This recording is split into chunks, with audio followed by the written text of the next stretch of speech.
സൂര്യചന്ദ്ര ടാരോട്ടിലേക്ക് ഏവർക്കും സ്വാഗതം. മൂല നക്ഷത്രത്തിന്റെ 2025 മെയ് മാസത്തെ ടാരോട്ട് റീഡിംഗ് ആണ് ഇവിടെ നോക്കുന്നത്. ആദ്യമായിട്ട് ചാനൽ കാണുന്നവരാണെങ്കിൽ സബ്സ്ക്രൈബ് ചെയ്യുക, ഷെയർ ചെയ്യുക, ലൈക്ക് ചെയ്യുക, വീഡിയോ ഇഷ്ടമായെങ്കിൽ കമന്റ് ചെയ്യുക. ആദ്യത്തെ കാർഡ് വന്നിരിക്കുന്നത് 4 of wants, 3 of pentacles, 2 of pentacles, 9 of pentacles and page of swords.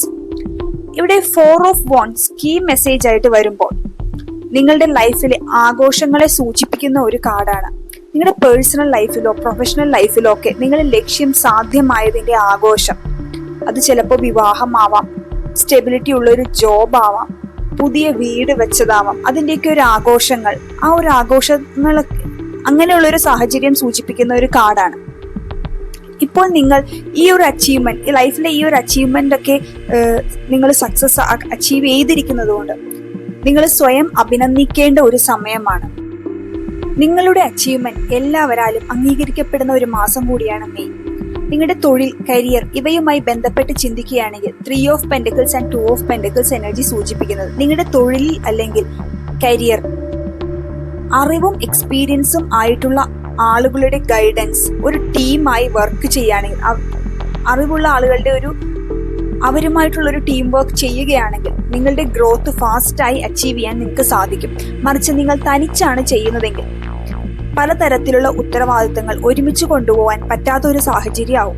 അത് നിങ്ങളുടെ കരിയർ ഗ്രോത്തിനെ തടയുന്നു. പേഴ്സണൽ ലൈഫ്, നിങ്ങളുടെ കരിയർ ഒക്കെ ഒരുമിച്ച് കൊണ്ടുപോകാൻ ഒരുപാട് കഷ്ടപ്പെടേണ്ടതായിട്ട് വരുന്നു.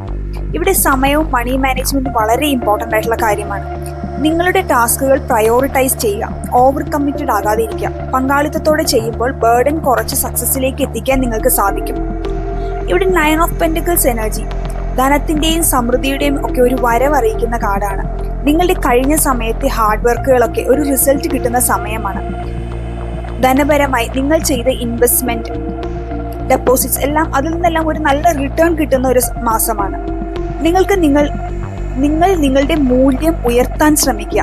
ഇപ്പൊ നിങ്ങളൊരു ബിസിനസ് മേഖലയിലോ സേവന മേഖലയിലോ ഒക്കെ വർക്ക് ചെയ്യുന്ന, അല്ലെങ്കിൽ ഒരു സേവന മേഖലയിലൊക്കെ ബിസിനസ് ചെയ്യുന്നവരാണെങ്കിൽ നിങ്ങളുടെ റേറ്റ് കൂട്ടുക, സമയത്തിന് വില കൽപ്പിക്കുക. അങ്ങനെ ഒരു ലെവലിലോട്ട് നിങ്ങൾക്ക് എത്താൻ കഴിയും.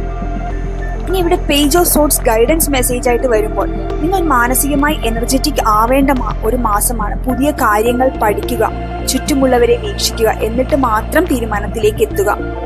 ബിസിനസ്, ജോബ് ഇവയിലൊക്കെ ഒരു കമ്മ്യൂണിക്കേഷൻ വളരെ ഇമ്പോർട്ടൻ്റ് ആണെന്ന് കൂടി കാർഡ് സൂചിപ്പിക്കുന്നു. നിങ്ങളുടെ ക്ലയൻസിനോടൊക്കെ ഇടപഴകുമ്പോൾ അവരോട് നിങ്ങൾ അവരോടുള്ള ഒരു കമ്മ്യൂണിക്കേഷനിൽ വ്യക്തതയോടെ സംസാരിക്കുക, ചോദ്യങ്ങൾ ചോദിക്കുക, എന്നിട്ട് മാത്രം ബിസിനസ് ക്ലോസ് ചെയ്യുക. ഇല്ലെങ്കിൽ നിങ്ങൾക്ക് അതൊക്കെ ഒരു ബുദ്ധിമുട്ടായി വരാനുള്ള ഒരു സാധ്യതയുണ്ട്. ഇതോടെ കാർഡ് റീഡിംഗ് ഇവിടെ പൂർണ്ണമാവുന്നു. വീഡിയോ ഇഷ്ടമായെങ്കിൽ, റിസൊണേറ്റ് ചെയ്യുന്നുണ്ടെങ്കിൽ കമന്റ് ചെയ്യുക. ഏവർക്കും ശുഭദിനം ആശംസിക്കുന്നു.